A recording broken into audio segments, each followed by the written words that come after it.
right, guys, welcome back. Boots Come in Pairs. Really special guest this week. We've had some hitters on before, but now we have a pitcher, especially a left-handed pitcher. That is a different breed, as Ryan knows as well. You do everything backwards when you're left-handed. But very, very excited to have on Cole Stringer, former Oregon Duck, former Colorado Rocky for a little while. Very highly touted prospect coming out of Oregon. So just a lot of fun to share this experience with him and just hear the stories that he has to tell us. So first off, I mean, coming out of high school, you were out of Oregon. I mean, again, I'm just doing my perfect game research here. But you were the 7th overall player in Oregon and the #1 left-handed pitcher, if that sounds right to you, and top 500 prospect in the country. I guess, what was the process? Was it easy to just, I'm going to go to Oregon? Was that kind of just the go-to, or how did that process go for you? It was fairly easy to me. I grew up, obviously being from Portland, I grew up a Duck fan, and not only watching, because Oregon baseball, they didn't have a program. Right. And so watching the football games and Jeremiah Masoli and Dennis Dixon and all those guys. Gosh, those are some hitters. D'Anthony. Jeff Mayle and all those guys. And then watching the basketball program and watching Freddie Jones and Aaron Brooks and Porter and Jovan Catron and all those guys, I really fell in love with the university without loving baseball or without really being around baseball too much. And Oregon was actually the first school that called me my sophomore year of high school. So I sat on it for about probably 6 or 7 months, getting into the beginning of my junior year. But it was kind of a no-brainer for sure. We're right over here. And I mean, like, the state of Oregon historically for baseball, I mean, there's been so many excellent players coming out of the state. I mean, I'm just thinking back to like those teams in Corvallis, like with Jacoby Ellsbury, with Darwin Barney. I'm thinking about guys who are in the same class as you. Like Adley Rushman was a senior the same year you were, and Adley Rushman was one of the best players in the country. Justin Herbert was an All-American as well as a junior when you were a senior. So lots of really good athletes, and it's probably tough to like, well, which school do I go with? Oregon not having a program from 81 until I believe it was 2009. I mean, it's probably like that being another sport that the school can pick up. Like, that's great, I think, for the state of Oregon and also for college baseball too. No, most definitely. And a lot of people will bring up those Oregon State teams, and I have been living in Corvallis and living in Albany with coaching, and I coached in Corvallis this summer. So I was kind of around the current coaching staff a little bit, coaching with the Knights. But I mean, when Oregon had a program or started their program in those 2010, 2011, 2012, like going on, they weren't a slouch. I mean, they were making regionals, and they were hosting a super regional, and they were sending out guys as well. So no, it was definitely cool to be a part of that kind of tradition, the new tradition of Oregon, but also kind of being in the same state, competing. I think we played Oregon State like 5 times a year with midweeks and then the weekend series. So being able to compete against all those guys, the Nick Madrigals, the Adley Rushmans, all those guys, it was amazing. Right. So one thing that we talked to your buddy Sean Harling last year, getting into the Big Ten, he wasn't able to really say too much, but obviously that's a ton of travel. Even on the local level, how was that for you? Because I played on the junior college level, and we drove everywhere, but it'd be like 3, 4, 5 hours. What do you think these players are going through currently with the cross-country travel as they go into this Big Ten season? Tough on schooling, obviously. I mean, to go back to just there is still school, and I know NIL and all that has kind of not maybe lost that, but I mean, these kids are still going to classes and trying to graduate and all that stuff. So I can only imagine what traveling through different time zones. I've talked to Sean briefly, just kind of picking his brain. I go to games all the time, and I went to a couple games last year, and I know just trying to create a travel schedule is like, how are we going to do this? And Sean's great at what he does. He's the man. So I know he's figured it out, no problem. But yeah, I can only imagine maybe they're leaving a day earlier. I know we would always leave like Thursday morning. We'd get to the field Thursday night for practice, and then we have games Friday, Saturday, Sunday, and then after that Sunday game, we're right back on the road. Right. But obviously flights were shorter, and so maybe do they leave a day early? Do they leave Wednesday to go let the body get acclimated? Okay, they're losing a day of school. I can only imagine what these student athletes are going through right now. Oh, right. I mean, especially so you leave Eugene on like a Wednesday, and then you head to like New Brunswick or wherever Rutgers is. It's just like it's gonna be interesting. But like I feel like when it comes to college sports, I mean, it's like everyone's a professional anyways. Like you guys are, you have that lifestyle, the travel, the trying to balance different things in your life. Like I just feel like it's just another thing that's going to get athletes more ready for the next level. 100%. Well, and they get to go to some new places. I mean, that's always fun whenever you go to a non-conference game, and we would go play in Hawaii often, and that was always an amazing trip. I mean, my freshman year, we played at Alabama. The game got rained out, but that was obviously just amazing just being there. We played a weekend series at Mississippi State. We played at Notre Dame. We played at Michigan State. Like all these places, you're getting to go see different campuses, and obviously it's amazing being able to go to Arizona State, USC, and all that. But anytime you kind of get a break away from the conference and play in these big-time environments, it's really special. Right. Yeah, I can only imagine. Well, I mean, speaking of, I want to dive into your college career a little bit. So you pick Oregon. Oregon's the place that Cole Stringer is spending the next 4 years, or at least planning on spending the next 4 years.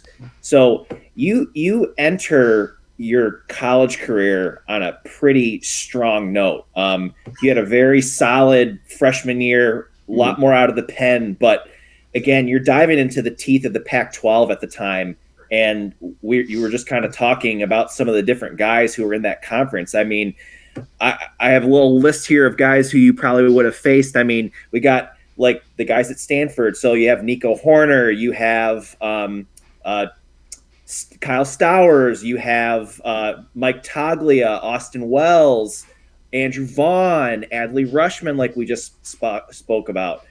Spencer Torkelson, like these are all guys that you're playing and you're pitching against, and you come in and you pitch extremely well.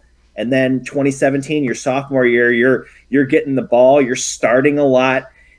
Some of these memorable win or against, whether they're long relief appearances or wins, but you're pitching against ASU, you're pitching against USC, you're pitching against Mississippi State, you're pitching against Fresno State. These are big time programs, and you're just going in there and you're dealing. I guess going from being a high level high school pitcher to being you're in the big time college baseball. How did your mindset change, and how did you prepare for this? Because you did very, very well to start your college career. So how do you get in that mindset?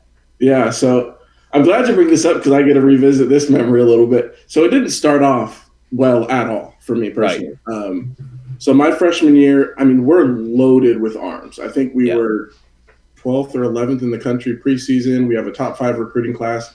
I mean, it's Cole Irvin is our Friday guy. Matt Crook is our Saturday guy. David Peterson was a first rounder the following year. Well, him and Irvin both are in the show. That's exactly crazy. Steven Nagosic, who's pitched in the bigs, was our closer. He was a stopper of the year candidate.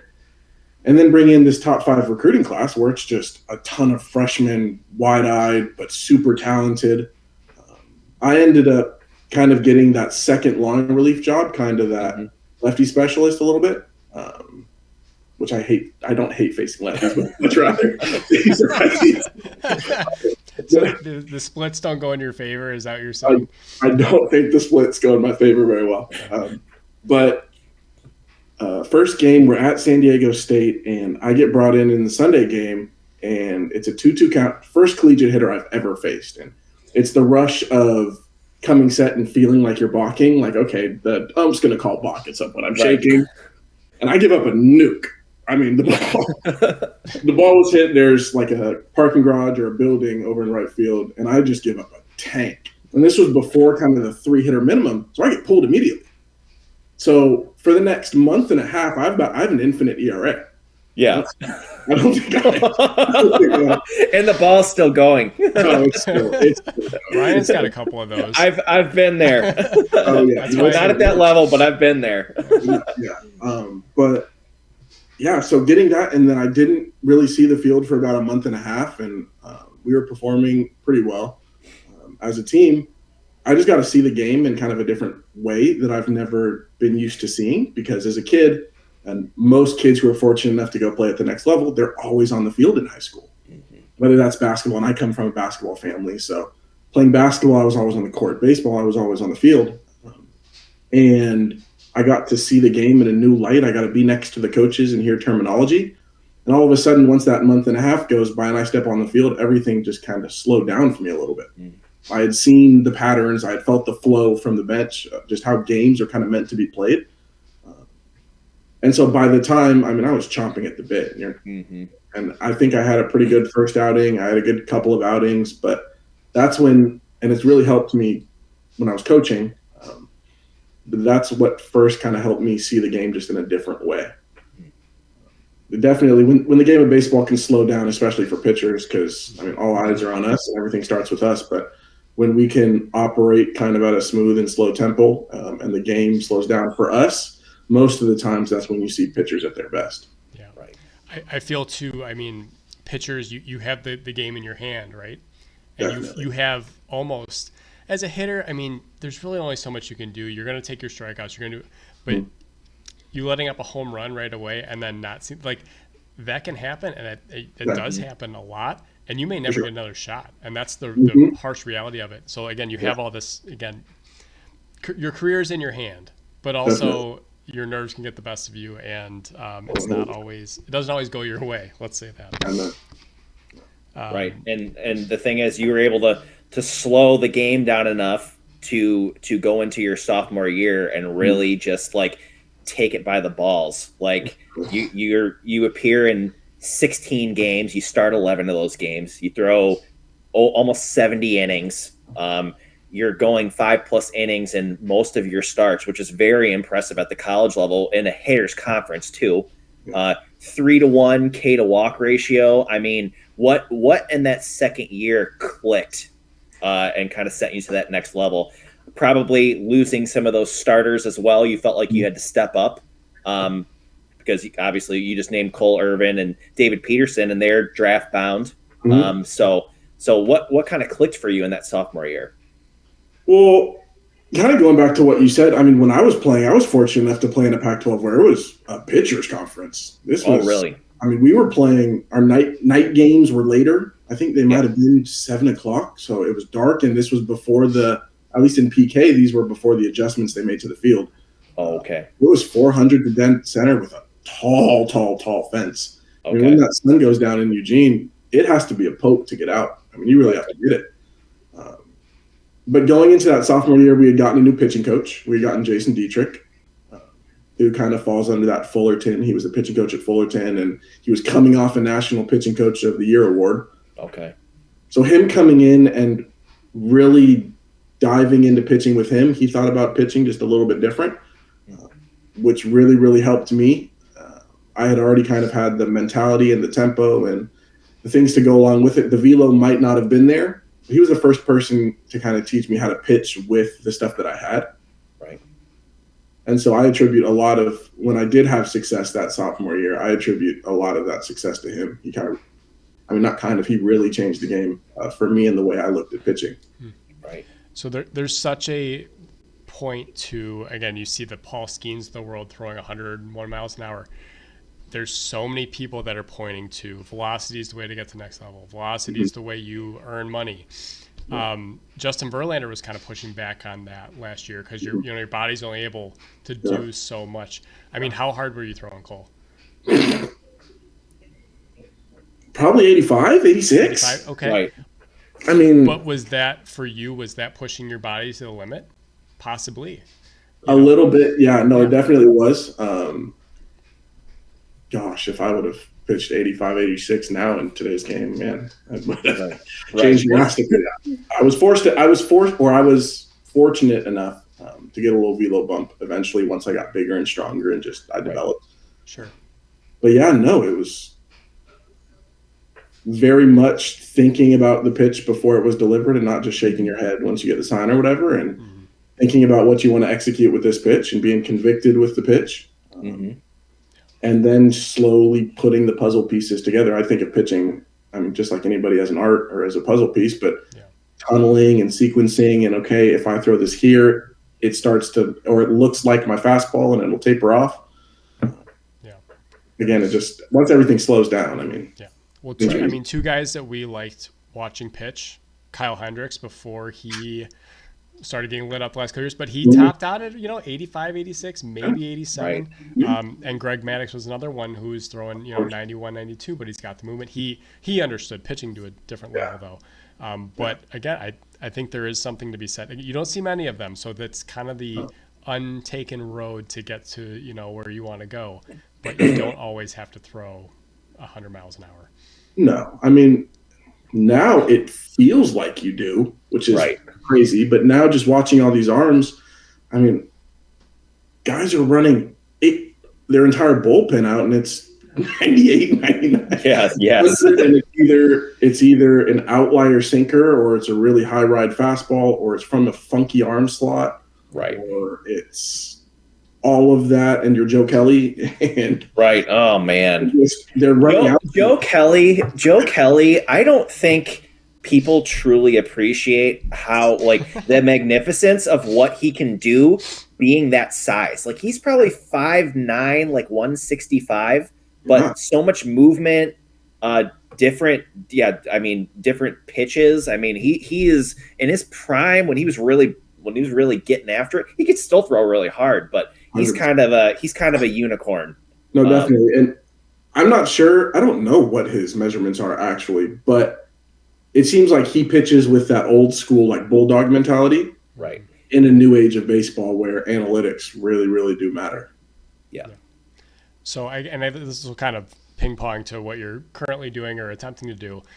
When you're in someone's ear about pitching and mechanics and fundamentals, what is your biggest push with them? Is it more about the pitch process and this is how you actually pitch, or if they want to throw hard, are you going to teach them how to throw hard? What's kind of your angle? I mean, it depends on the person, but everyone is just so different. I think social media has don't get me wrong, I love social media. I love watching all these guys put their opinions out and picking. It feels like I can pick somebody's brain without even talking to them. But everyone's body just moves different. And so a lot of times kids who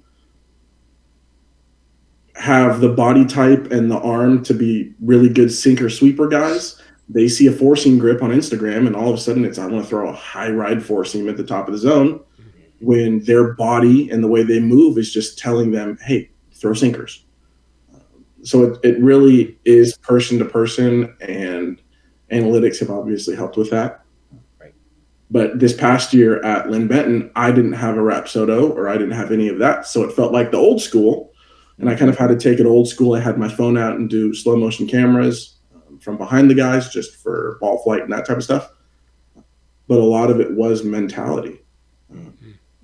And I called all the pitches, so I didn't want them really worrying. Let's not throw, this is how you pitch to guys. You can do this. If you want to come talk the scouting report with me, great. But if you see something that you don't like coming down from the catcher, shake it. I'd rather you be convicted in a pitch versus just all right, let's see if this works. That's fascinating. I honestly, you can look at a kid and go, you should be throwing sinkers like that, based on how they throw. Is that so it's all, I mean, it's down to a science now with all these guys. It has to do with, are you a supinator or a pronator? Based, are you a high slot supinator, high slot pronator, or low slot supinator, low slot pronator? And you can kind of match pitch types to people based off how it's kind of like you're building a robot. Where you can look at somebody and just say, this is kind of what you're meant for. And then kind of build off that. Well, you hear guys too, I mean, they resurrect their career, they go to a different organization, all of a sudden they introduce the cutter, or they introduce the slider that they've been throwing, or just the way they're throwing it. And I think Pitch Lab has gone a long way for a lot of these guys too, with reinventing, kind of maximizing their abilities. And it must be again, I haven't talked to anyone who's utilize any of that. So this Yeah, is great right. information. This is very Yeah. eye-opening. Again, I was not a Well, pitcher. I didn't have to deal with the letting up home runs, so it's lucky. fine. But it's just that's very eye-opening. That's good. Yeah, no, and I mean, you look at programs like Wake Forest. Wake Forest is really, really big into all this stuff. They have a pitch lab and they work with doctors and right. like, of course, they're producing Right. top arms in their pitching Yeah. staffs. Besides the coaching, obviously, amazing coaching staff, but Oh, for sure. they're just producing arm after arm, and they've broke it down to a science. And for them, the science works. Right. Other And programs, Burns and Louder are probably going to be in the show this year, I think. I mean, Louder for sure. Burns maybe a little bit behind, but I mean, he's so talented. He'll be up there in no time. I will never forget where I was when I watched that Wake Forest LSU game, because I was coaching in Bend, but I remember it was Rhett versus Paul.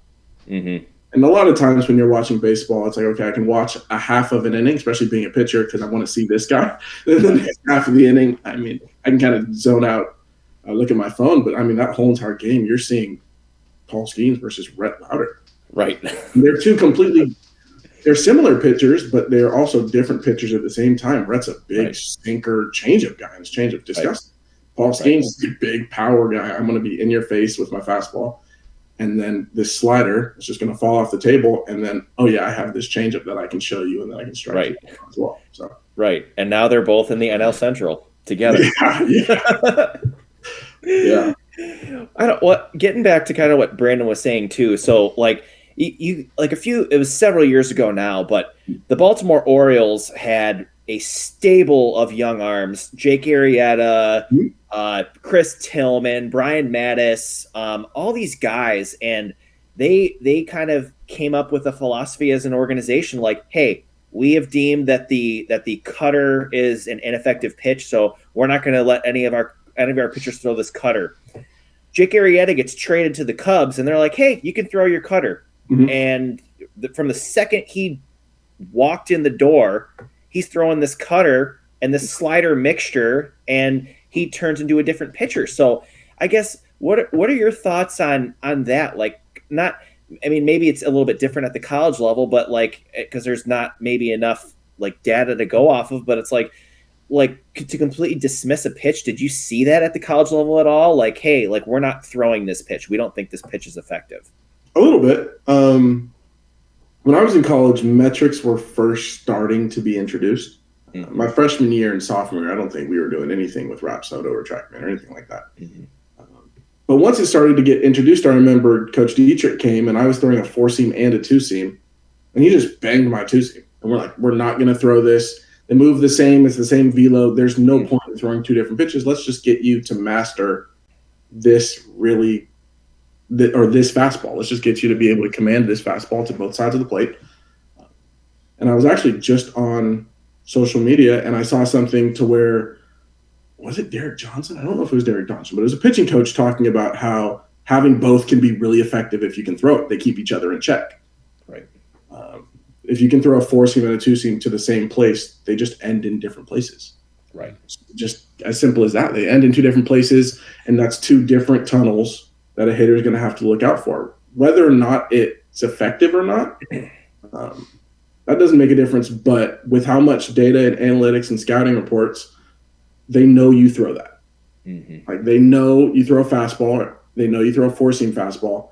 If you throw a 2-seam fastball as well, that's just another pitch that they have to look out for. If they can turn a 3-pitch pitcher or a 4-pitch pitcher into a 3-pitch pitcher or a 2-pitch pitcher, they can pretty much guess what's coming in what count, unless you're just flipping over curveballs 3-0 and 2-0, right? It becomes kind of that chess game that Greg Maddux talks about a lot. It becomes that chess game, and someone has to win. Yeah. Right. So in this new environment that especially college is in, if your coach comes to you and says, hey, we're scrapping this pitch, and you don't want to scrap that pitch, you now have the freedom to go to the transfer portal, right? Did that ever cross your mind with, because obviously it sounds like you had a 2-seam. Did you want to get rid of it? I was newer into baseball. Okay. I'd always played, but from a really competitive standpoint and being around guys like that, I hadn't been around too many of them. So anything they told me, I was going to be like, okay, just, yeah, right. just yes. Let's just, you obviously know best.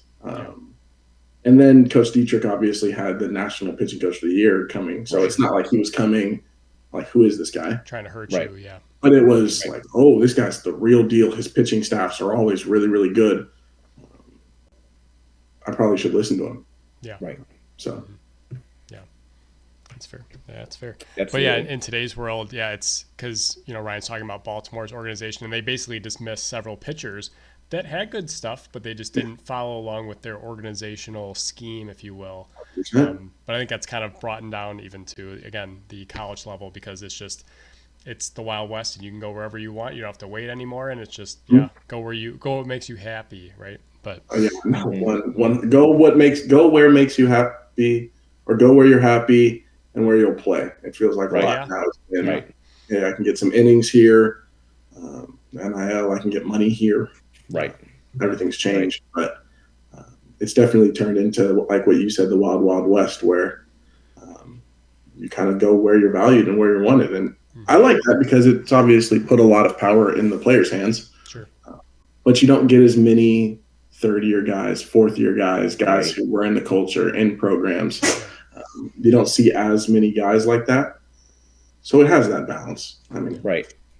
Which is what I feel like Oregon, like when you were playing there, and even now they have such a culture, and they preach culture and program building, and we're in this together. And I think that's really kind of what has been the lightning bolt that has like surged through the baseball program. I mean, when you were there, obviously you guys weren't slouches at all, but when Coach Waz took over, they have just gone to this next level, and they've been a force to be reckoned with. It's just cool to see. I guess Waz is the man. So I had Waz as an assistant coach at Oregon my freshman year. Yeah. So I got to see Waz in both lights. The assistant coach, Martyr was there as well. He was an undergrad coach. Yeah, Jack, yeah. So I got to see both of them before they kind of came to what they are now. Right. And what they are now. And Waz, from the moment he stepped on campus, it was, one, we're going to value our time. That's the first thing. So I remember being in our academic center, and we had a team meeting, and he steps in and he goes, this meeting is going to be 45 minutes. And I think it was Daryl, who's the strength trainer. Start the clock. So immediately you're like, oh, okay. We're going to be here for 45 minutes. We're going to stop after 45 minutes. I can lock in for 45 minutes versus you get into a meeting and it might be an hour and a half, 2 hours long. It's 45 minutes.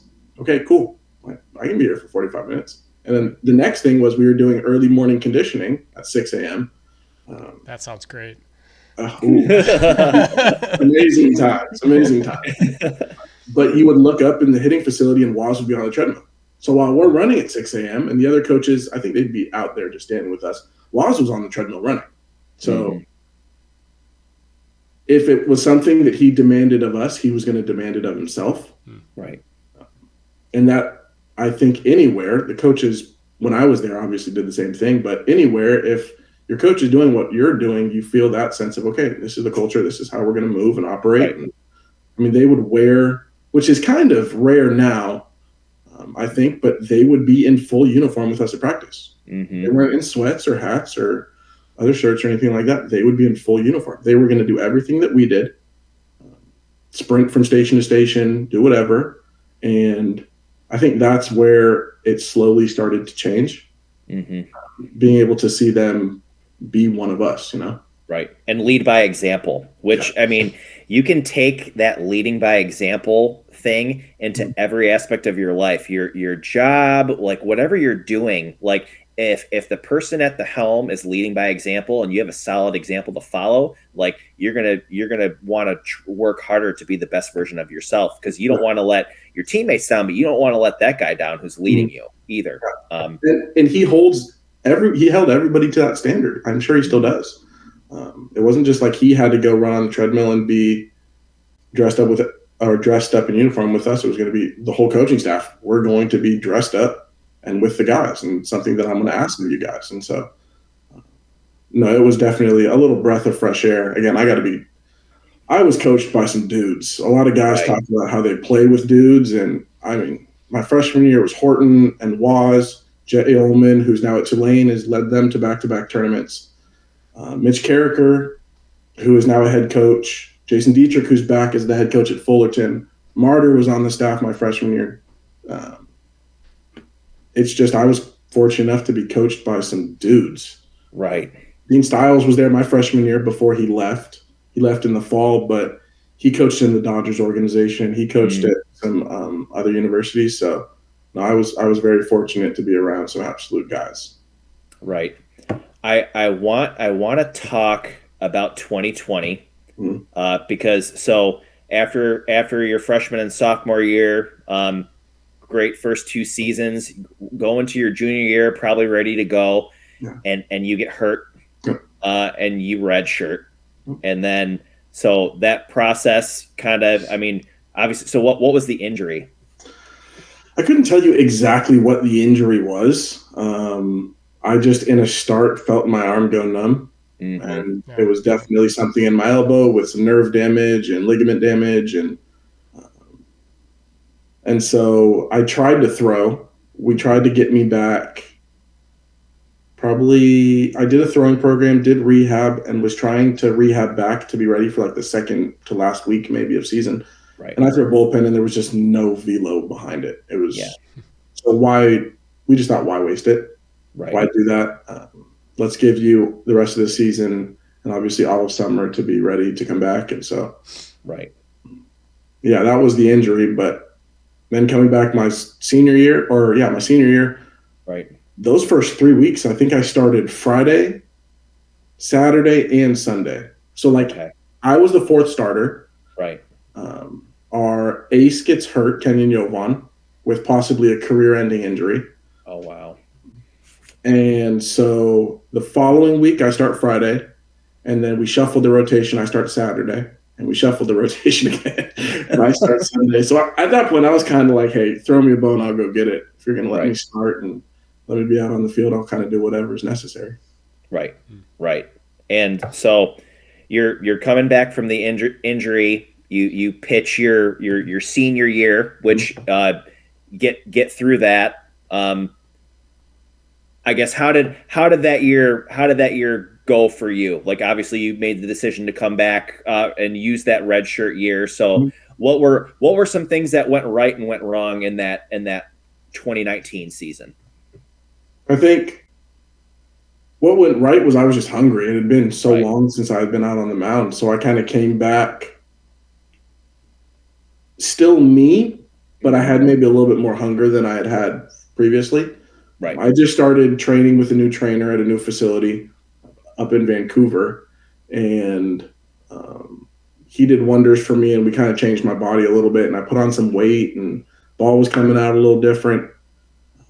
So then that would have been that 2019 season. I think I ended the season. I had a really good outing against UCLA that I was pumped to have, not knowing if I was going to come back for a 5th year or what was going to happen, obviously with the coaching staff change or anything like that. So COVID wasn't even a thing.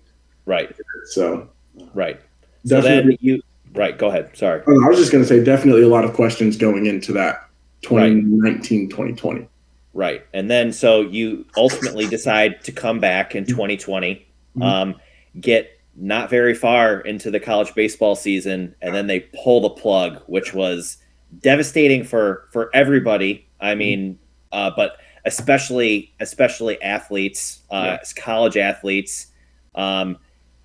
The draft that year is only 5 rounds, which is the smallest draft that we've ever seen. The year after that bumped it back up to like 20 rounds. But this is you were probably hoping like, hey, I'm going to have a healthy 2020 year. I'm going to up my draft stock if this is what I want to do, if I want to pursue baseball at the next level. And then the plug just gets pulled, and then the draft is shortened. So go through that. Like, what were you feeling during that? I mean, I think you guys only made it like 10 to 15 games into the season. Yeah. So pretty much we were brought in for a meeting, and it was the series has been canceled. The following day it was the season's canceled. The following day it was everybody go home. Oh, wow. Like it was a 3-4 day span where it was series, season, go home, don't come back. We'll do meetings over Zoom. We don't know when we'll be back. So yeah, for me, it was, I had a feeling I maybe didn't want to go back to college for for a sixth year. I love Eugene, don't get me wrong, but I was just kind of in a Not different getting your doctorate. Yeah, Right. I was just in a different phase, and I was ready for a new chapter, I guess you'd say. Mm-hmm. But with COVID, everything stopped, so wasn't working, wasn't doing anything like that, and pretty much gave myself a year. Like, okay, we'll go crazy in the gym. We'll do everything we can for the next year, and we'll see what happens. And if after a year it doesn't work out, then it won't work out. Right. Over that year, probably a little thanks to COVID, I had put on like 15, 20 pounds of muscle. My best friend and I set up a weight room inside of a school around here, and it was just us two, and we would go in. He had access to it, so we would go in and we would work out every single day. We would then throw on the baseball field every single day. And he's a pitching guy. He's a coach now as well, but he pitched at the University of Portland. Okay. So we were kind of just like, this is going to be our project. It's going to be Project Cole, and let's just see what happens. Let's see what we can do. Right. And I was throwing live ABs. Once you could kind of start to be around like smaller groups of people. Mm-hmm. And a scout was there who was the father of somebody that I knew. And he goes, hey, there's this makeshift summer league, the Wild Wild West League, I think was what it was called. Okay. There's this makeshift summer league that we're going to be able to do. Obviously, we're going to be cautious of COVID, and you have to wear masks when you're not on the field and all that. I think it'd be really smart for you to go play in it. I'm going to reach out to a coach, and I'm going to see if I can get you on the team. So he got me on the team, and I think my first outing, I was up to like 94. Wow. That's great. And so I talked to a couple scouts immediately after the game, had phone calls with them, and they didn't promise anything because they didn't know how things were going to be with signing guys. And so I didn't get signed. This would have been, that's the summer. This would have been around August.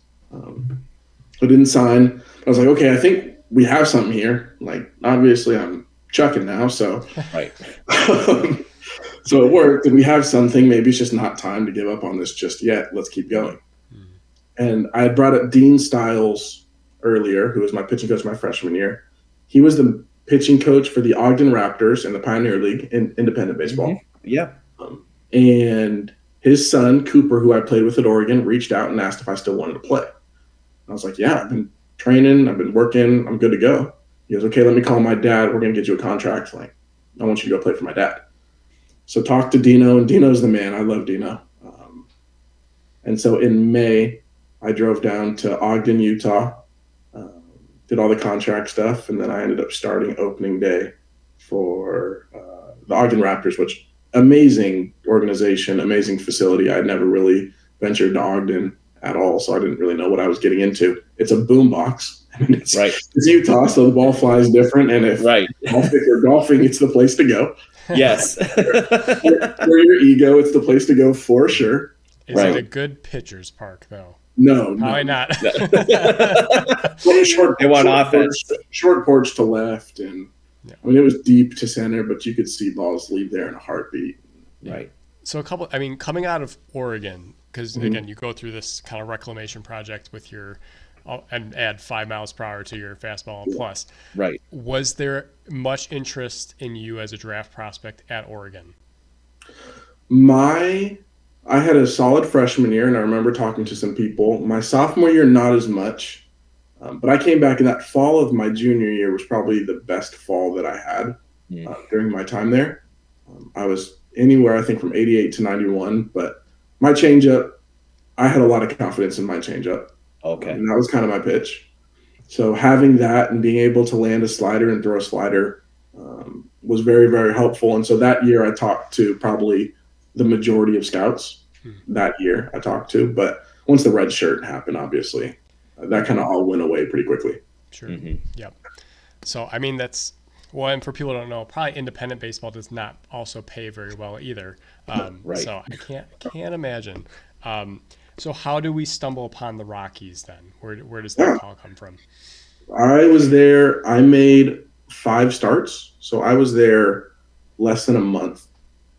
And I made a start in Colorado Springs, and that would have been maybe on a Saturday. Sunday after the game, I get a call from the director of player scouting.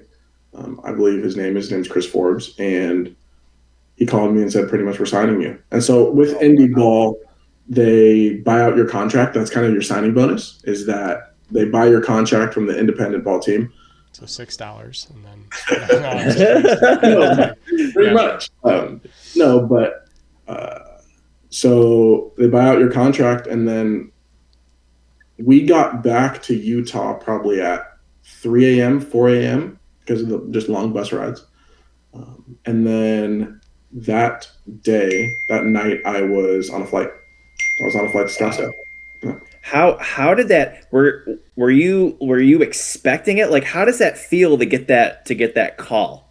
Because it wasn't like a draft. Like, you weren't like sitting in the green room like waiting. Like, this is just like someone calls you and you get to be part of this thing that not many people get to do. Like, it's a very small percentage of people who get to play baseball professionally or any professional sport professionally. But what's going through your head?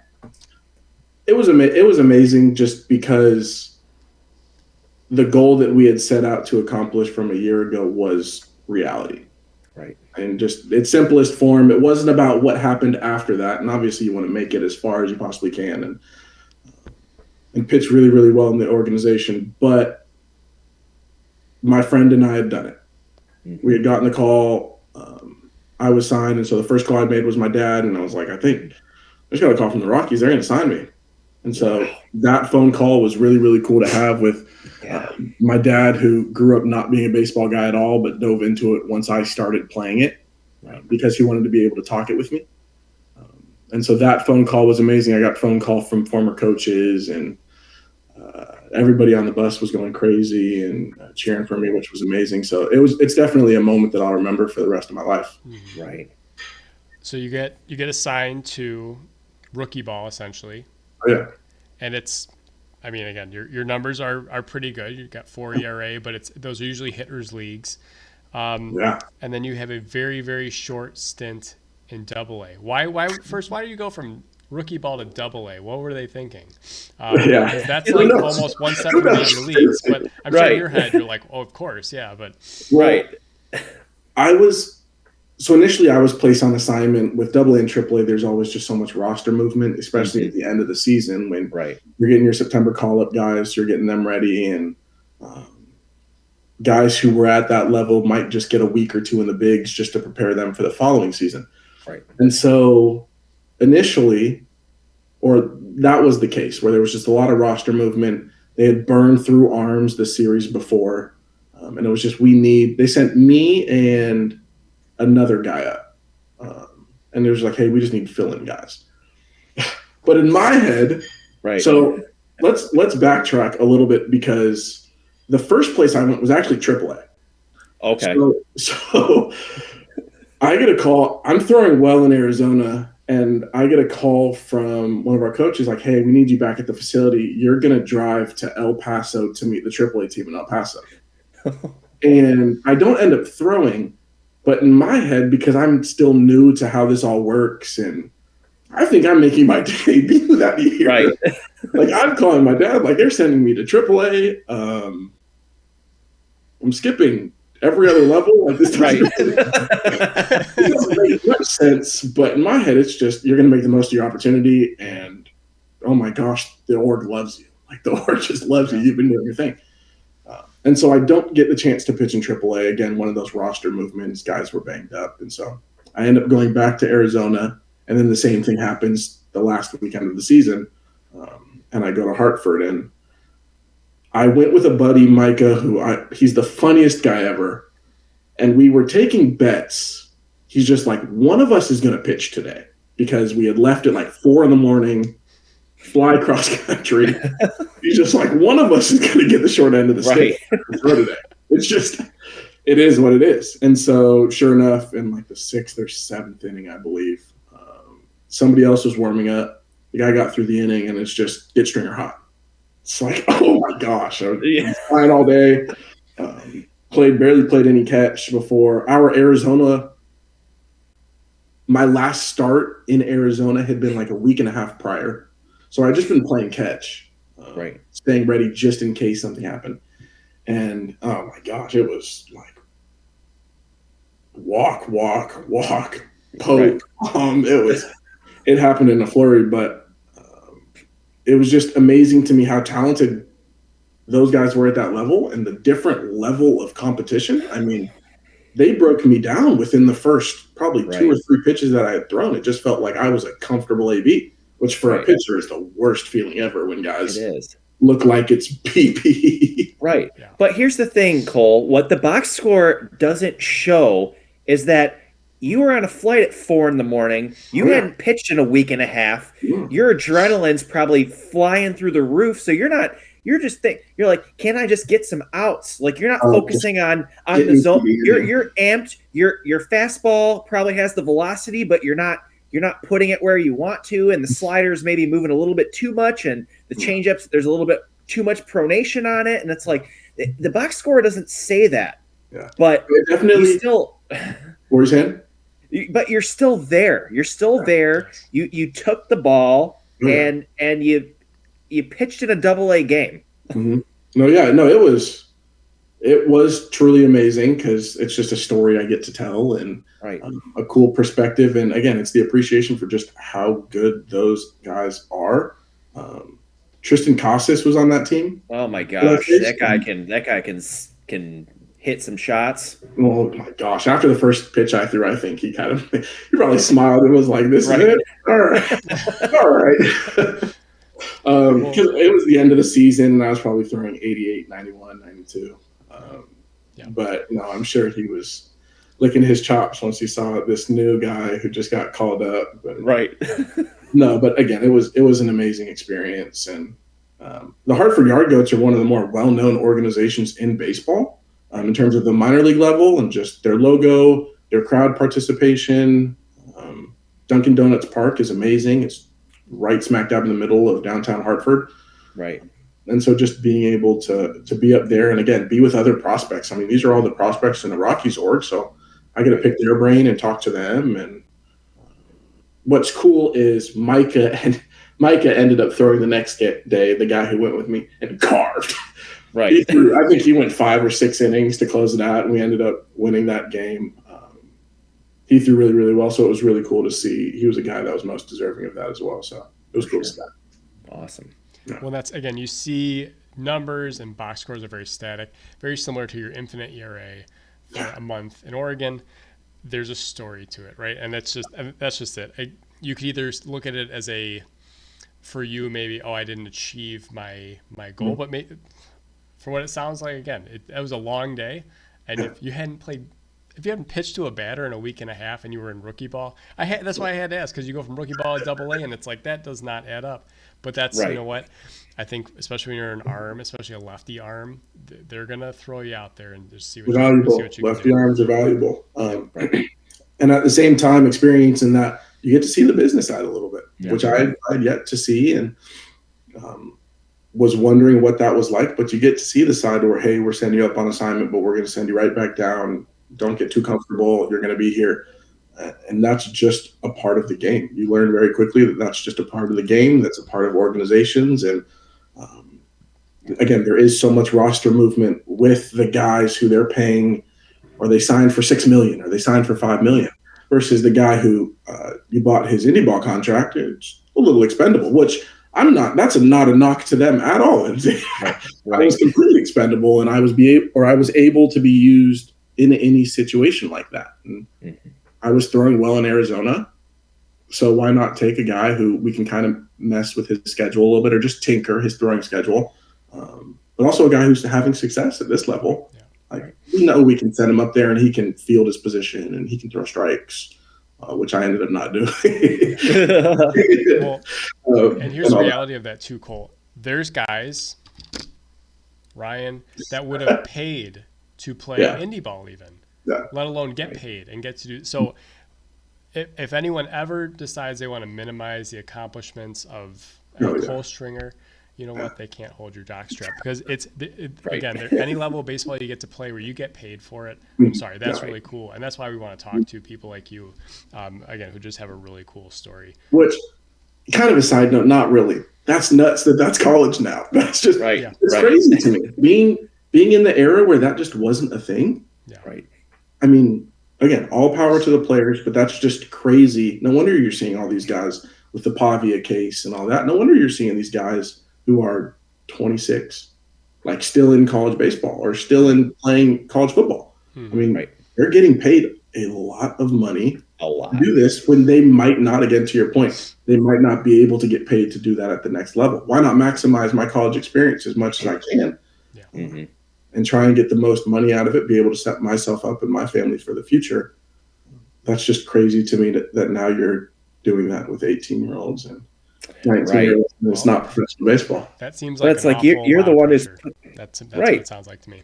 Yeah. But also you're the one who's putting your body on the line. Like, here's the thing. The university and the athletic programs, like they have the platform, but without the players, they're nothing. It's hollow. So you're putting in the time, you're putting in the work, you're putting your body on the line.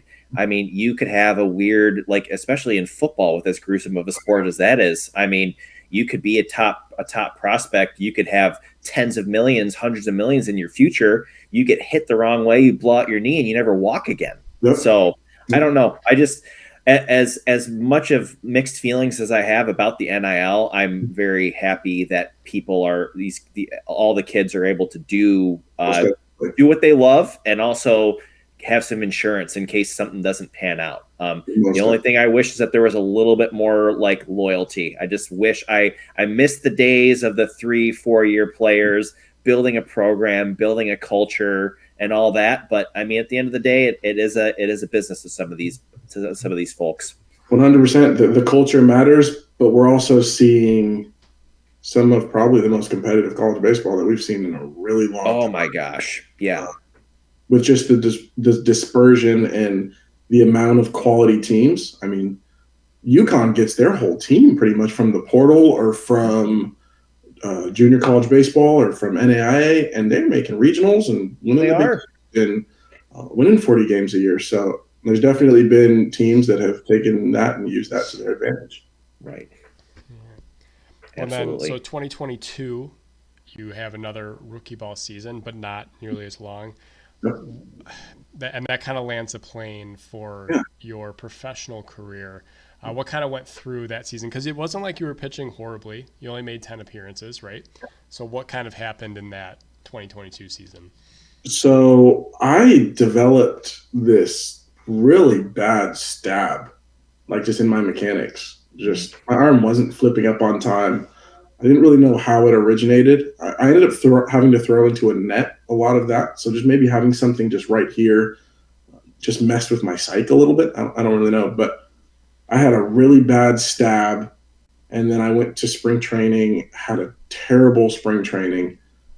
My first bullpen was terrible, and the ball was all over the place. And again, the stab was affecting me both physically and mentally. And then I ended up being sent up. Or I spent some time in AAA again. They ended up sending me back up on another assignment. Didn't throw. And then I was sent back, and a couple days later, I was pitching in a game, and my arm just went numb. I just threw one pitch, and my arm went numb. I made it through the inning. I then went to our trainer. It was pretty much like, there's something wrong with my arm. I can't feel it. My hand's all tingly. My fingers are tingly. Something's wrong. And she did all the UCL checks. And initially it was, you've torn it. It's a torn UCL. You failed all the tests, all just the movement, like that type of stuff tests. Failed every single one of them, was in so much pain. MRI checked out. I was okay. There was just a lot of inflammation and some nerve damage to my elbow. But for me, having accomplished where I was at, I rehabbed. I was then released that off season. And then for me, it was like, okay, I accomplished what I wanted to accomplish. The rehab didn't go great. Let's not put your body under any more stress anymore. Again, let's be proud of what you've accomplished. And, right. let's move on to the next chapter. Right. Yeah. And honestly, being able to kind of come to that realization and make that decision, I mean, hats off to you, my friend. Seriously. I know it's probably one of the hardest things you've ever had to do. Like, this is something that you've been working your whole adult life for, and even in your younger years. So to make the decision, while I'm still healthy, I'm still in my mid-20s. Mm-hmm. I have a whole lot more life left to live, and I have a whole lot of knowledge that I can pass on, that I've gained from all the great players and coaches and stuff that I've been around. Okay. So, I mean, walking away and moving on to that next chapter. So, I mean, you have been and are a coach. So talk about what's going on now, like your coaching career and other stuff too. What's going on in Cole's world? Yeah. So I guess I'll kind of pick up from where. So what that would have been 2022. So 2023, I actually was at my high school, and I was just like, hey, I just want to come out and see the guys watch practice. My neighbor was actually the freshman coach at my high school. I was like, dude, just coach. Like, coach here. Why not? There's plenty of spots. And so in 2023, I was actually the assistant coach to the JV team. Okay. Which for me, it's JV baseball. There's no pressure at all. And at the same time, there was just so much joy. These kids were just so happy to play, coming off of being released, coming off of where it was a job and everything was taken extremely seriously. Just getting to be around kids who just enjoyed playing the game of baseball and who were really talented. I mean, we went, I think, 21-3 or 21-4. It's a lot of fun. Yeah, it was just fun for me. And so I got that job. I then went and coached in Bend, Oregon, in the WCL, which is a summer baseball collegiate league. And I was just the fourth assistant, but I was around college coaches. Joey Wong, who's one of those like old Oregon State names, Joey Wong was the head coach.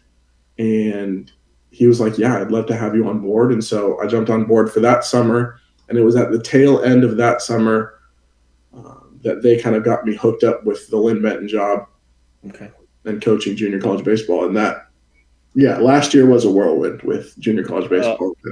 I mean, that your program is excellent, and last year you guys were unbelievable. I mean, you win the championship of your league, which is crazy, and you're on the pitching end of things, and your pitching staff is nasty. Yeah. I mean, from what I was reading, I mean, your ERA was almost 2. It was like 203, 0.95 WHIP. Piled up the strikeouts. I mean, you guys went 39-11 as a program. Like, how does that feel like to have your hand in that? I mean, I'm sure you credit your players a lot as well, but like, how was that experience? It was special. Again, it was all power to the players. We had an amazing team, and I'm sure I'll dive into a couple of those guys. But coming from never experiencing a regional at Oregon, we didn't make a regional when I was there. So coming from never experiencing that, and then being able to go to a regional, get a bye in a regional, being able to come from the loser side of things, and then being able to beat the top seeded team. We had to beat them 2 times on the final day to win that. That was just a special feeling. But the season didn't start. I think we started 6-6. Okay. And so in my head, and I'm an overanalyzer, in my head it's just like, what are we doing wrong? Like there's something wrong. From the pitching staff, what am I doing wrong? We're too talented. That's the lefty portion of your brain. Right. Exactly. 100%. Just there's something going on. Did I screw up the pitching rotation? Should another guy be starting, or am I using a guy in a wrong spot? And so we were 6-6, and I pretty much blinked, and we were 25-6. So we rounded off 19 straight, and whoa, it was over. I mean, it would have been, we didn't lose for a month, a little over a month. We didn't lose a game. I don't know if you guys ever saw did you guys watch the Last Dance documentary? Yeah. Yeah. Oh, yeah. It was kind of like, who was it? I forgot who said it, but they were like, Pippen was looking at the calendar. Plane. Yeah. And looking at the plane. We're not going to lose till June. We might not lose a game for. Right. It was like the exact opposite. It was one of those like, okay, something's going to like crash. Something's going to happen. We've been rattling it off. We won a ton of 1-run ball games, which was amazing. We walked off a ton of guys. We came back a ton. It wasn't like we were blowing teams out. Right. And it was fun. Probably once we started rattling off, it felt like I could just sit back and watch the pitching staff go, which as a coach is really, really nice. It's takes a little bit of stress off. You have faith and trust in your guys. We had some dudes. So Ethan Kleinschmidt, he was Pacific Association Pitcher of the Year, which is not only for our conference, but pretty much Pacific Association. I think it's all the West Coast. It was like a 1 ERA with 115 something punchies and like 11 walks. It was oh my God. But I walked into a situation where it was like, why are you here? And that's when you start to realize like everyone has their own story. Everyone has their own reason for why they ended up at a junior college. And his was just simply, he hit a growth spurt, started throwing harder, up to 94. And he would sit 89, 92, and Oregon State jumped on him the second week of fall practice. Yeah. I didn't even know everybody's name yet because I was a new guy and he was committing to Oregon State. We had a guy who ended up playing at UConn, Utah Tech, VCU, LSU Shreveport, which is one of the top NAIs in the country. We were able to just have, and they were all sophomores except for Ethan and Jay Brabeck, who is at Gonzaga, but they were pretty much all second-year guys. Right. So it was a veteran team, and yeah, we ended up somehow making it to championship day, and then that was a whirlwind in its own, just participating in a championship. So, yeah. The decision-making, I think I can say I almost might have screwed us up a little bit. But it worked out. So Ethan, who ended up being our guy, he started game one, and we won 1-0, and he went like 8 innings and carved. And Tuesday was his day off, this was Thursday. So Friday was his day off. Saturday played light catch, and Sunday I played catch with him. And it was, hey, how are you feeling? He's like, I feel fine. Any kid with adrenaline is going to tell you that he feels fine. You're going to Oregon State next year. We have to be really careful with if we're going to use you on championship day on 3 days rest. He's like, no, I feel fine. So we're like, okay. And I think our head coach actually had reached out to Oregon State just to make sure, like, hey, are you guys okay with this? Right. And it's your guys' guy. Like, do whatever. Wow. And so for the first inning or two, again, the lefty brain in me, the lefty brain. I'll let you guys. So he had thrown like 100. He had thrown 110 pitches or probably 105, 110 pitches on Thursday. So in my mind, we pencil him in to start on Monday because he says he's feeling good. My mind's like, okay, 110 pitches 3 days ago. They know that he just started, so they're probably just going to take pitches and get his pitch count up, right? Like, again, lefty side, I'm freaking out. Okay, let's get this dialed. We're only going to have maybe 2-3 innings. Again, they're just going to make him work. They're just going to grind out ABs, a couple 6-pitch ABs. And the first inning, I think it was like 5 or 6 pitches. And so I'm like, okay, like, cool, we bought another inning. He can go 3 now. And we looked up, and it was the 7th inning, and he was perfect. And he had like 60 pitches. He had thrown like 60 pitches. Ooh. So that's when you start getting the feeling like, of course, we thought we could pull off 2 wins. But it's like, okay, we have a full bullpen going into the last 2-3 innings, which we ended up having to come back that first game. But we have a bullpen. We might be able to like get through this. Again, it was one of the most impressive starts. I'm overanalyzing calling a ton of fastballs because it's just your highest percentage pitch. So it's like, okay, let's just save pitches. Let's just throw fastballs. If they swing, get out, they swing, get out. Let's do whatever we can. We might have to pick off 4 guys. Let's do whatever we can to save pitches. And again, it was the 7th inning, and he was perfect, and it was 7. Or he had thrown like 70, 75 pitches. Man. So that was amazing, and then we somehow scraped by and won the second game as well. So was that the one where you guys went 10 innings? I saw you. That first game we went 10 innings. Yeah. We had taken the lead back. It was like botched squeeze, or squeeze pass ball, we score, not executed squeeze in the 9th that would have walked it off. We go to the 10th and then somehow squeak by. We put up, I forgot how many runs we put up in the top of that inning, but we were able to bring in our closer, Easton, who's a big guy. He was an Oregon State bounce back, and he throws low mid-9s, and he was able to close it out for us. But then that second game, yeah, we were able to win that second game. So truly amazing feeling, special feeling. If you win anything at any level, it's an accomplishment. Winning is extremely hard to do, no matter what you're doing, whether you're playing cribbage or golf or whatever. Just winning's hard. Right. As a coach, though, it is so fun. I coached at the high school that we went to in Illinois for 7 years, and I coached at various levels. I started out with I started out coaching Legion baseball, which was when we were younger, like that was the thing. Like there wasn't all this exclusive like extensive travel ball network. There was travel ball, but Legion is where all the best high school players played in the summer. So.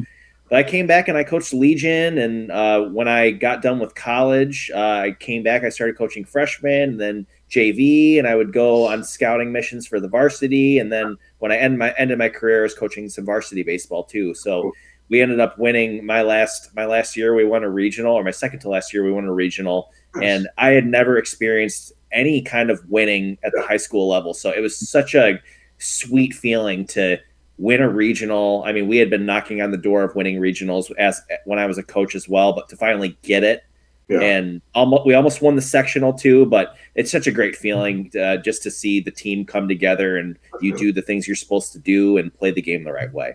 How did you enjoy coaching Legion ball? It was a blast, and the thing is, so like that's where I got my start. So one of my coaches, he coached me in Legion ball when I was in high school. And when I got done with school, he's like, hey, we're starting up this Legion program. If you're around, like, I want you to be my assistant coach. So I'm 20 years old and I'm coaching Legion baseball. Like the players are not even that much. Brandon played for me. It was his first. So the head coach of the varsity program, he only wanted like guys who were currently playing for the high school team to play.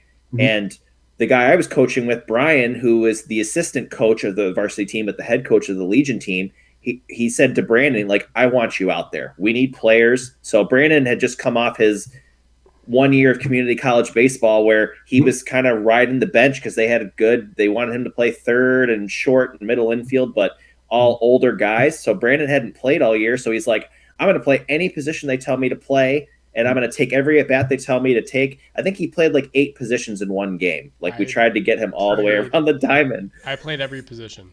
Really?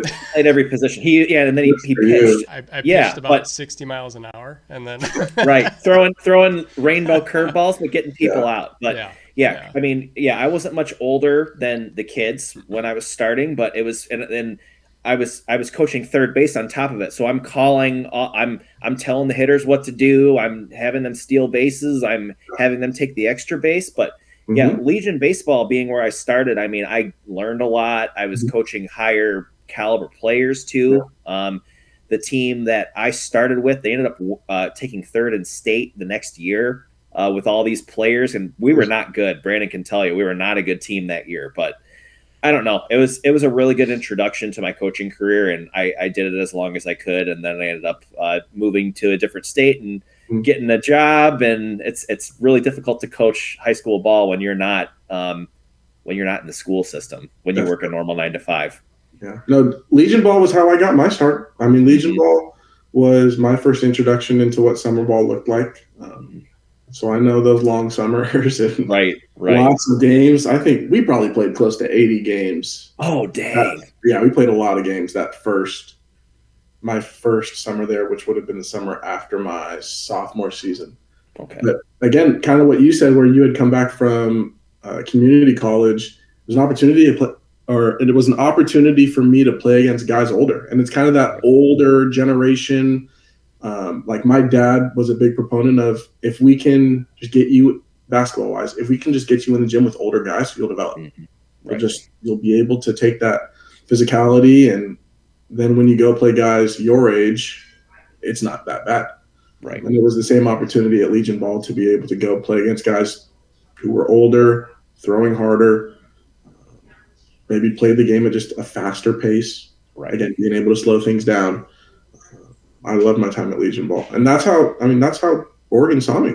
It was how I was recruited on accident. And I guess that's kind of how everything got started. All the stuff that we've talked about, Legion Ball was kind of that start for me. Right. Which, again, not to say RIP because it's still around, but honestly, to me, like as a player and as a coach, Legion Ball was a incredible experience. I really enjoyed my time doing both roles. I mean, it was so you guys did your Legion Ball team. It was just one school, so it was just like your high school summer ball team almost. Pretty much. Brandon the next year played on a Legion team that was earlier in his career. Or when did you play? You played with like 3 other schools. So they used to like your max was like they would combine 3 schools. Yep, that's how we work for schools. Yeah. But the one that Ryan's referring to, which was my last season, that was the last time I played baseball. They wanted to make it where it was just one school. They didn't want to accept from outside. So they wanted it to just be their Legion program. But yeah, typically it was a 3-school thing. And every other time we did it, it was 3 schools. But yeah, Legion baseball, that was probably my favorite time. And you know what? A lot of it was coaching. We had the guy Ryan's referring to is probably our favorite coach to be around. He got the most out of his players, and he would push you to do things you wouldn't do on your own. And it wasn't the program. It wasn't this, I'm going to run the system, fall in line. It was more, hey, let's have fun playing baseball. Let's be really aggressive and let's do cool things. Right. But yeah, Legion baseball, I knew it was, state, countrywide, but that's cool. That was probably your favorite kind too. Definitely. I met a lot of people I probably would not have met. Again, it was my introduction into just summer baseball. I hadn't played summer baseball before, and I grew up playing in just local little league in spring, and then summer, fall, and winter was basketball.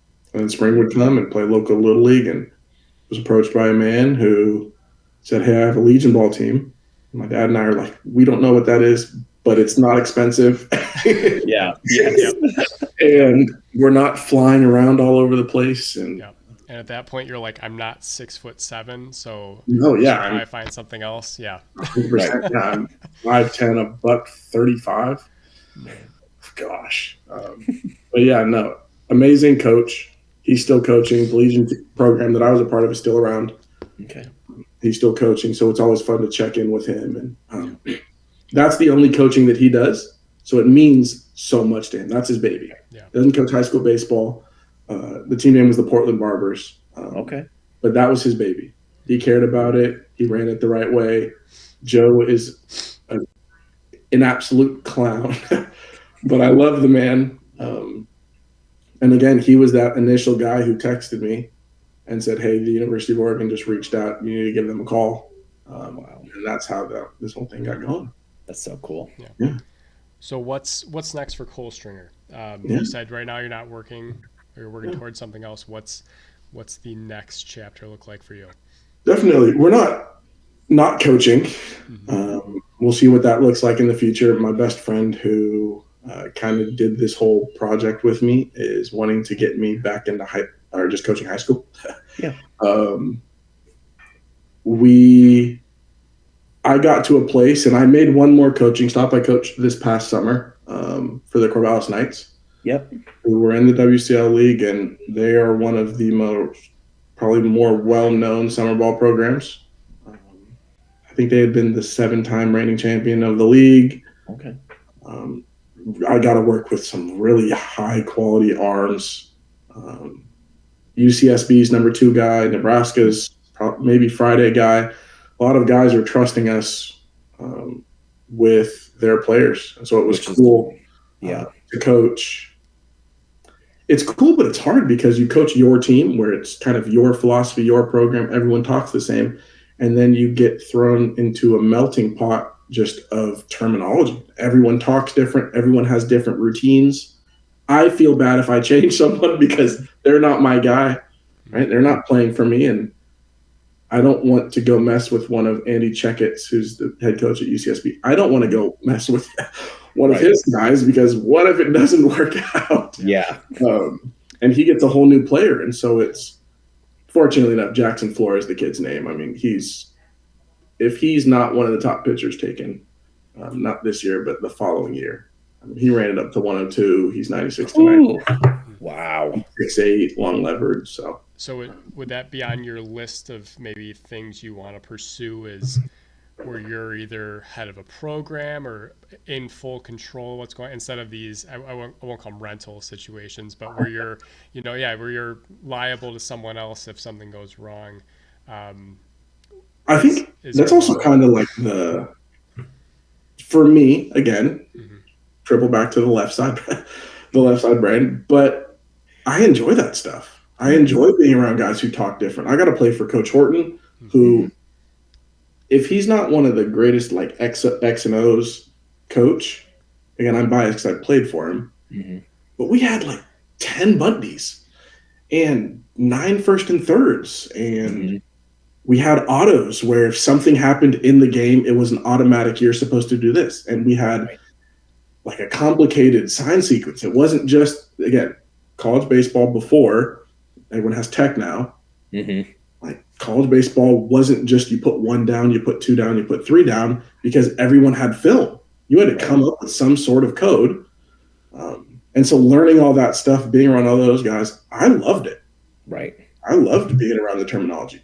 It's just a long season. It's for guys wanting to get into pro ball, and this is the whole debate of whether the off season is playing summer ball or training.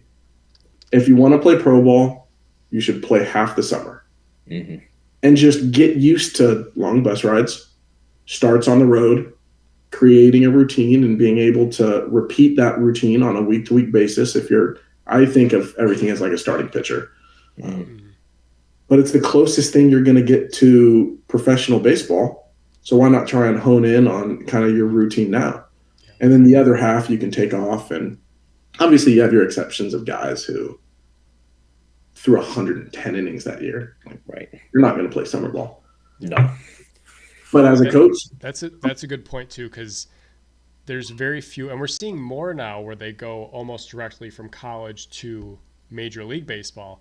But most likely, you're going to be starting rookie ball, starting low A, starting single A, and working your way through to triple A and eventually the major leagues.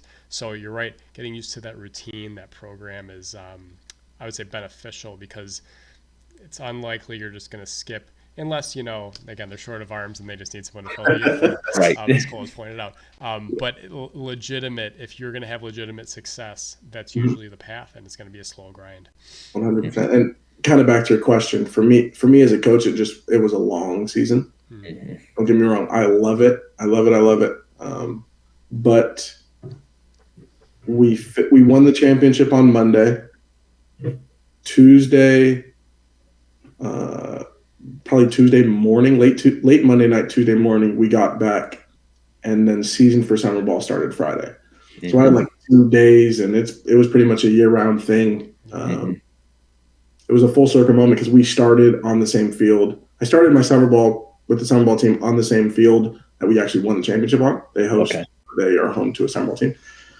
So I was like, man, I just left this place with a ring 2 days ago and on pursuit of another one.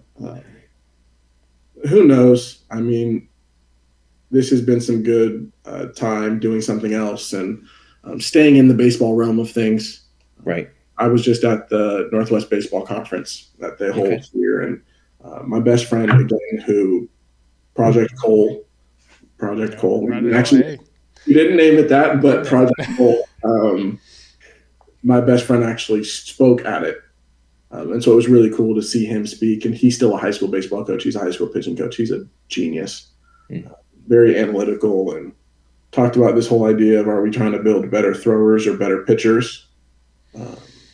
And now a lot of it is we're trying to build better throwers. We're trying – your shortstops are typically your guys with your best arm. Is it because they're pitchers? Is it because they just can throw the ball?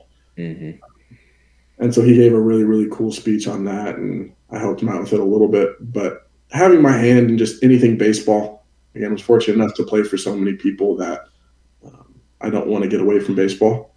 Right. But so 365, 3 days off, 362 days of it personally for me was a lot. Right. Again, still love it. They're on, I guess they would start in a couple weeks, Lynn Benton. I'm going to go down and obviously watch all the games that I can and support them. They have a new pitching coach. The head coach is amazing. Andy Peterson, who's another, talked about the old Oregon State names, and he was there in the 2011, 2012, 2013. He was there with like Conforto and Andrew Moore, all those guys, Ben Wetzler, Chase Fry, all those big time arms. He's the head coach there, and obviously wish them nothing but success. Right. But, well, I know we touched on what Justin Verlander told earlier about, just the way guys are throwing. This trend of guys maxing out their arms, Cole, stay the course, because they're going to need you. They're going to need guys who think like this to get them right again. Because you're just throwing as hard as you can. They're not pitching, right? They're just, maximizing their effort. So there's going to be a need for this kind of logic and theory. I think it's developing, especially the future pitching talent. Yeah, no, I was fortunate enough to work with somebody. We had a fellow. I think he went to Point Loma, but MLB did a study, sent us somebody for the summer, and he pretty much just tracked arm usage, tracked movement stuff, pre-start, post-start, and they might have just released the study, I think, but. Yeah, just this trend of everybody getting hurt. There's so many theories behind it, whether the pitcher side is better than the throwing side. And personally, I'm starting to lean towards just building guys who just throw well. At the same time, good mechanics doesn't always mean good health. Right. Mark Pryor. DeGrom right now. I mean, DeGrom's mechanics are flawless. They're flawless. So smooth, and it's an effortless 100. And it's so sad to see, but I'm sure to no fault of his own, obviously. But I don't think good mechanics just always means – and you see guys with terrible mechanics who throw 103. Right. It's like, we're not going to touch you. Right. You're 103 and you've never been hurt, and they just don't fit that mold. So baseball's just in that wonky little state right now, and it'll be interesting to see what happens in the years coming forward. Obviously, they're putting such an emphasis on arm health, as they should, with the things like tread and drive line and all of these pitching spots that are using a lot of data and analytics to try and help not only maximize pitchers, but minimize arm injuries. I mean, I'm one of those arm injuries, and I was a string bean in like high school and college. My mechanics were good; it was smooth. I could throw on 2-3 days rest, and I never had any pain or anything. And then I got to college, and obviously your body's changing, you're bulking up, and but yeah, I was just one of those guys who got hurt, and so I was always, when I was coaching, you coach from the perspective of, I don't want you to get hurt. Obviously, I want you to maximize what you're doing. Hence why I was hesitant on starting Ethan Kleinschmidt. Right. The championship. Right. Trust me, dude. I want to go get this ring, but 100 pitches on 2-3 days rest. Are we sure? And it was one of those kind of looks, and I won't say exactly what he said to me, but he wanted the ball, and there's only so much you can do to try and take it out of his hands. And so, yeah, no, again, it'll be really interesting to see where baseball trends these next few years. Right. Well, it's been a pleasure hearing your story.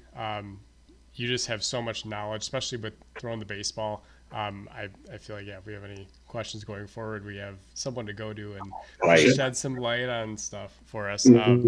Again, I don't know how much of your stuff our stuff you've watched, but we definitely need expert opinions sometimes. Right. We could definitely pin you in that Enjoy category, 'cause, expert hey, opinions. Cole, you slung it against some of the best, so it's something to tip your cap on. Even if Tristan Cases took you a yard, it's okay. Tristan. What we can go down the names. The list of Hunter Bishop, Torque, Andrew Vaughn, Adley. I mean, again, was fortunate enough to pitch against. Which it's so crazy looking back, and you watch these guys on TV now. I mean, I grew up probably 30 minutes from Adley. Right. I played summer baseball against Adley, and then he goes and plays football. Doesn't have a very good freshman year, right? Football wise, and then all of a sudden he's the number one pick in best player in the country, and they're walking him with the bases loaded. Right. I was kicking 2 years ago. Right. No, but just being around these guys and being able to compete against them, I was able to compete against some pretty great names in the Pac-12. Yes. In the Pac-12. But no, it's definitely been a special journey. For sure.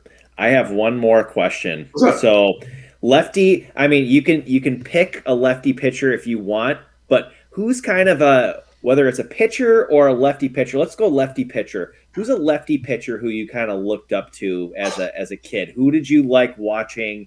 I'm a lefty as well, so I have my guys who I really liked watching. But who's a lefty who really like intrigued you? Who you really liked watching pitch, and maybe you didn't model your game after them, but you just really enjoyed watching them? I am so glad you asked this because this is a throwback name.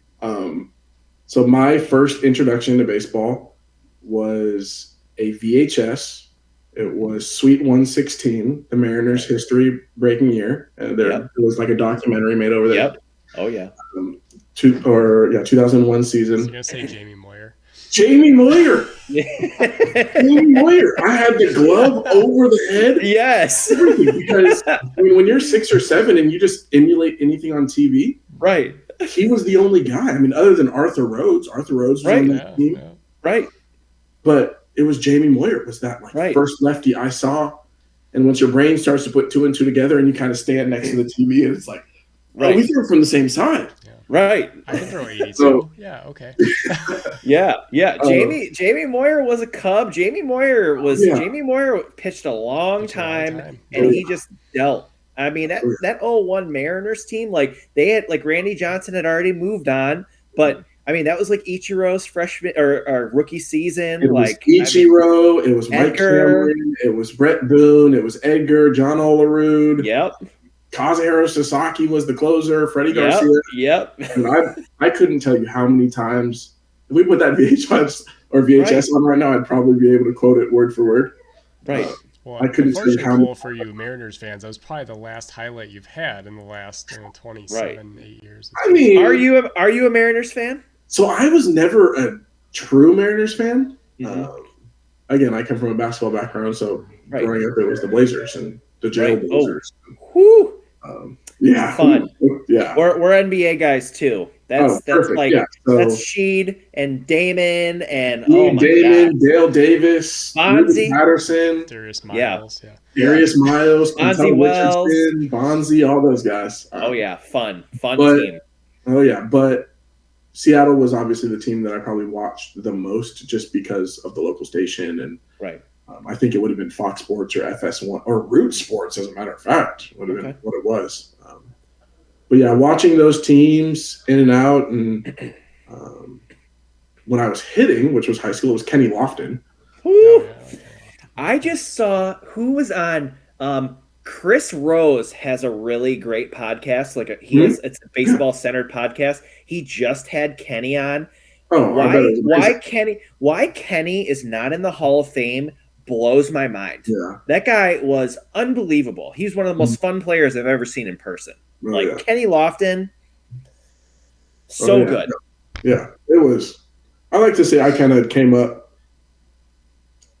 in a pretty good age of baseball. Not saying that we're not in one now, not saying there wasn't one before, obviously, but with Griffey and Johnson and Bonds, and I was fortunate enough to watch some real cool eras of baseball. But again, Jamie Moyer's got to be. Jamie's the guy. I'm trying to think of like a modern I couldn't really think of a modern guy. I liked watching John Lester. You guys are Cubs guys. John Lester is fantastic. I love watching John Lester.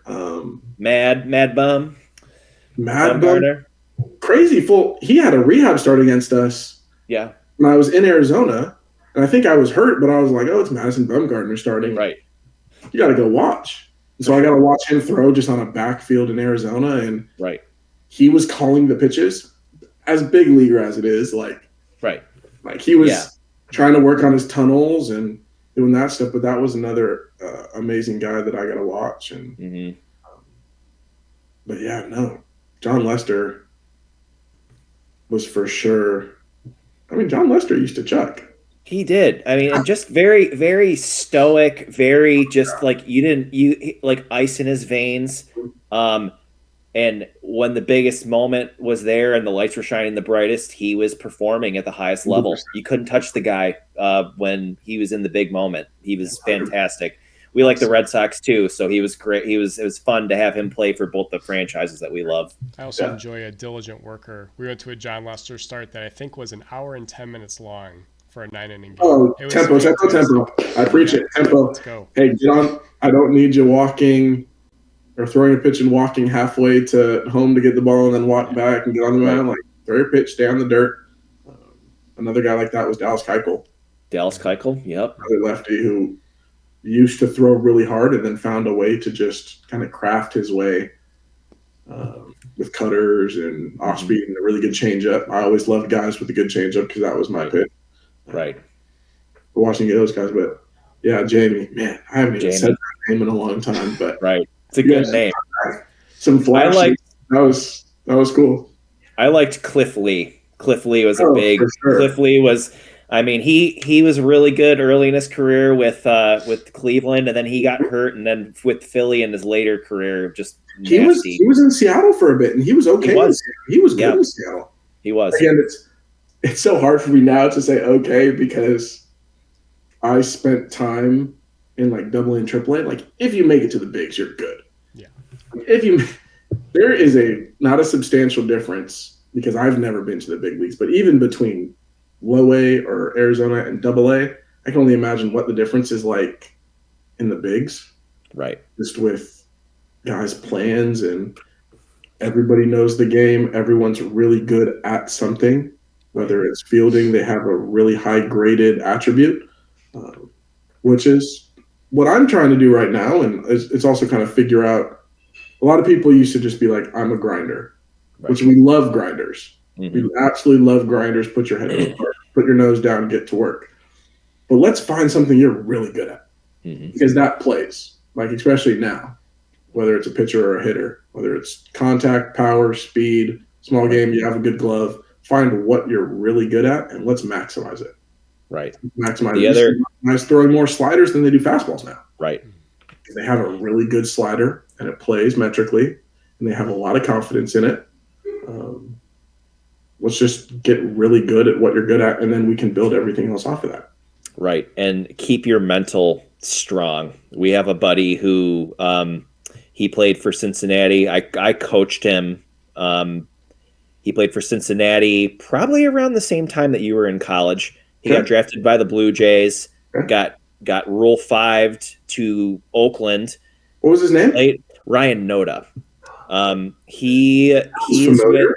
Yeah, so he was with the A's for like a full year 2 years ago. Okay. Last year, he was in the minors most of the year, and now he's with the Angels. But we had him on last year, and he said the biggest part of this game at the highest level is the mental part. You have to be locked in every single pitch. Because at both sides of the ball too. I mean, I would say all three sides of the ball: defense, pitching, and hitting. Because if you're not locked in, if you take one play off, that could be the end of you. Yeah. And pitching is just that hard because I'm not playing every day. Right. I could make a start, and then my next start won't be for 5, 6, maybe a week. Right. And so how mentally sane, especially after a bad outing, how mentally sane can I stay for 5 days of not doing anything? I mean, I'm playing catch. I'll throw a side bullpen. I'll do my lifts and that type of stuff, but there's nothing like getting back out on the field and competing. Right. And so through those long bus rides, through sitting on the bench, even when you're watching another game, you're still kind of thinking in the back of your head about what you did your outing prior, and Right. You're probably playing the same team that you're going to see. So also thinking about what you're going to do when you face them, and the mental aspect is so important. And there's been such an emphasis put with like mental health people, and each organization has one, and you can go talk to them. And they're extremely helpful, again, just because you don't get to, hitters are a little different. Mentally, obviously still challenging. But most of the time, if you're in the lineup, you'll probably get an AB the next day. Right. But when things snowball is when things start to get really, really bad, obviously. Right. Did you ever work with Brian Kane? I never worked with Brian Kane, but I know Brian Kane. Our sports site guy, when I was at the University of Oregon, his name was Ken Revizza. Okay. And he wrote a book, and we would go over that book. Ken would come visit us. He worked with Horton. He worked with Coach Horton on those Fullerton teams. Okay. I believe. Justin Turner, those type of guys. And then he was also the mental sports performance guy for Evan Longoria. Okay. He worked with Evan Longoria, and so he would come and visit us and do his talk. And then if we ever played in California, like at LMU, he would come and he'd be with us in the dugout. And that stuff is so – he would just ask me just the most random questions. Yeah. It was just – and he passed away I don't know how long ago, but we'd be at LMU and I'd be starting and it'd be like the fourth inning and he'd just be like, how's the feeling? You liking it out there? It's like, you enjoying the weather? Like, sure. To be honest, I couldn't tell you what the weather is because I'm so locked in, but it was just the whole thing, regardless of whether you have – his whole thing was the A game, B game, C game, and being able to play and compete at all three levels. If I don't have my slider, okay, well, how am I going to pitch without it today? Same thing if I have everything. How am I going to pitch with it? And at the same time, it was just like, hey, this is a game. Like, even though it's gruesome and baseball's tough because of the traveling, it's a game. You just try and enjoy every moment. And I like to think, I'm sure I got on myself when I was playing a lot, even as coaching, but I like to think I definitely enjoyed every step of it. Yeah. Well, and baseball is a great game, but it's also a very painful game. It's a very challenging game, very unpredictable game. So all those things come into play, and there's a lot. You can do everything right and still come out with a negative outcome. So 100%. I like to use that for pitchers. I mean, hitters fail 7 out of 10. Right. And you're a Hall of Famer. Great, right? Yeah, you're a Hall of Famer. If I'm a pitcher, it's like the odds are in my favor. When I'm not trying to beat down hitters, but at the same time, like, we don't have to pitch and hit spots every single time. We can get away with pitches, and the odds and numbers and stats say that we're probably going to come out on top. Right. Which is something I use. I use a lot of analogies, but something I use with my guys a lot in terms of just mentality. A lot of it's back to that old school mentality. Yep, absolutely. Well, again, thanks for a ton of your time, Cole. It's been a great conversation. I'm sure, again, if you're willing to come out with us again, we can talk some more baseball. Let's do it. Especially if you're free and you want to talk pitching. This has been a really good lesson. I feel like the whole time just like listening to you kind of shower us with wisdom.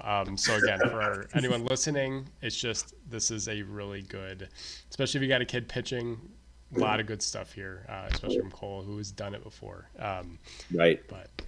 And keep us informed with what you're doing too. Just whatever endeavors that you have, just keep us informed. You're a friend now. We've very much enjoyed talking with you, and just wish you good luck in everything that you're doing, and whatever path you decide to go on, you're going to succeed. I appreciate it. Thank you guys very much. No problem. And until next time, Boost come in pairs. Take it easy. Peace.